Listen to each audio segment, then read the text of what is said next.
India, I think about my dad, of course. I think about my grandparents.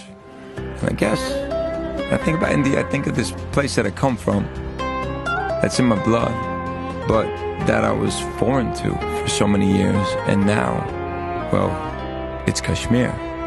It's who I am.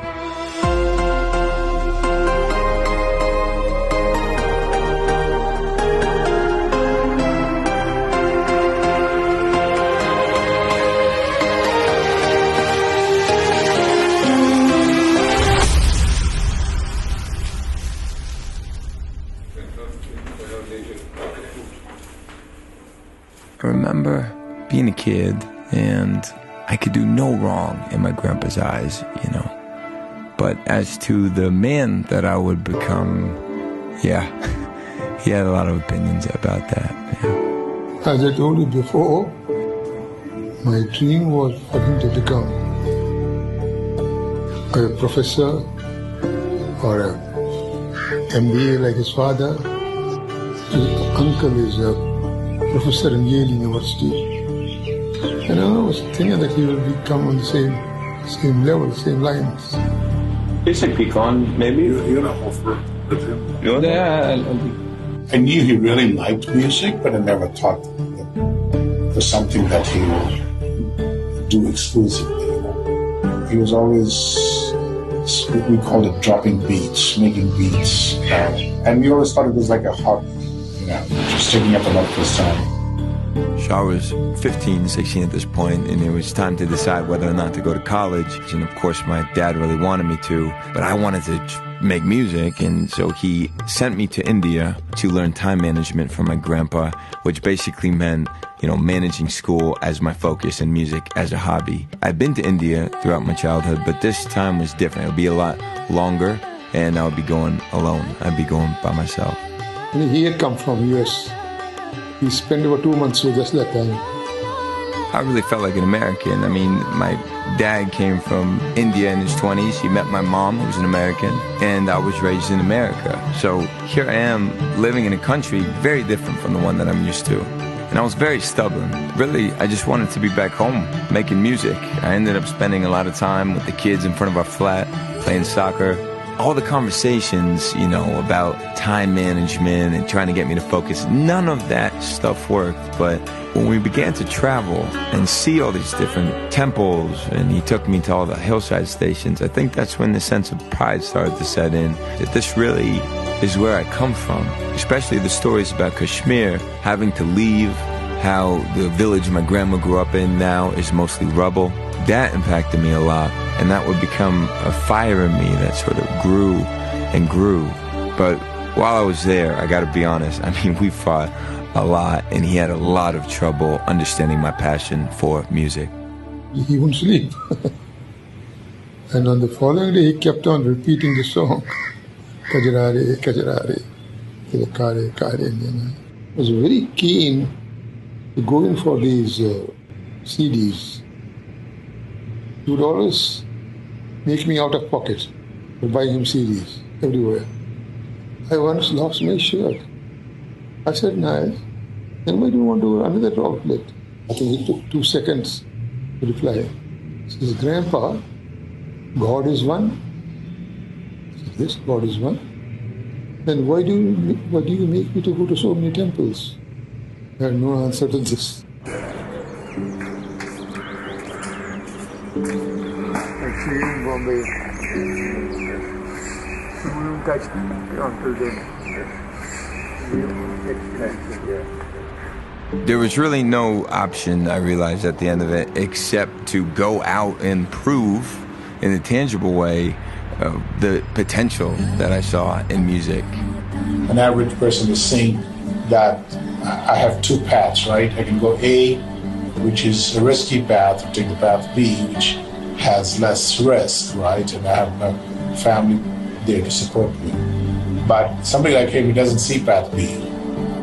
I did end up going to college for a year to make my grandpa and my dad happy, but it was so clear after that first year that my heart was in music. I had to drop out, and so I did, and I gave my group, the Cataracts, 1 year to see where it would go. And they said, give me 1 year. Just 1 year, and not more than that. I moved back in to my mom's house, and I have to give credit to my mom because she dealt with me making music late into the night, every night.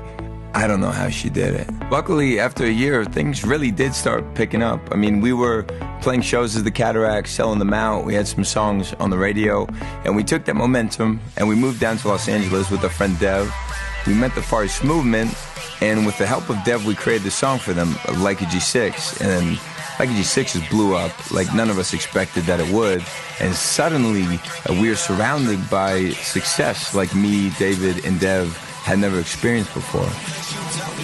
You know when DJ play it, if it say It's the Cataracts. He didn't go beyond 1 year. And that time he and they were Cataracts were together. He used to come on the radio. And so he said, how the hell can he come on the radio? And he had made a mark with partners. He made a mark. If you listen to the song when you're on the way to the work and listen to it again on the way back from work on the radio, you know you're famous. But eventually, I think that same success started to undo what organically was so great about the Cataracts. And eventually, David left the group. I stopped working with Dev. And basically, I had to start over again.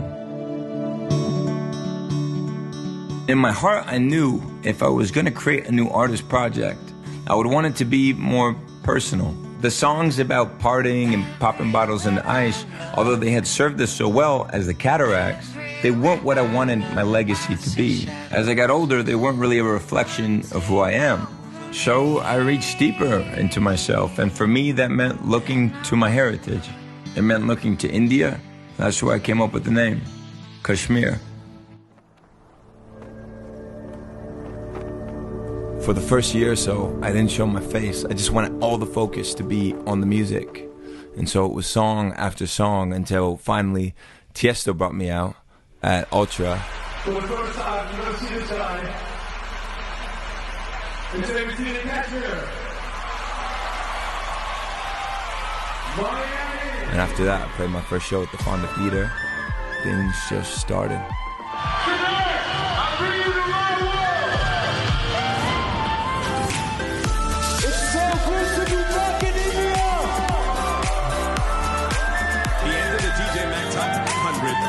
At number 23 in 2015.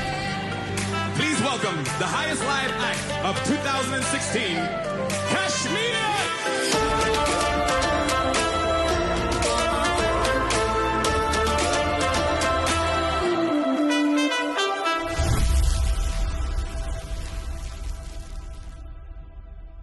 Recently, some months back, there was this Kashmir radio station. See how they presented him? And they said he's a boy of this earth. Support him. 10 years later, after my big trip to India, I actually got to bring my grandpa, Dadaji, up on stage with me at the Sunburn Festival in Goa. And he got to see all the people, he got to look out and see all the lights. And I played this old cheesy Bollywood tune, Kajarare, that we used to sing. And the next year, he came again, and we put my grandma up on the screen. We dedicated the show to her. Every show from here is dedicated to them.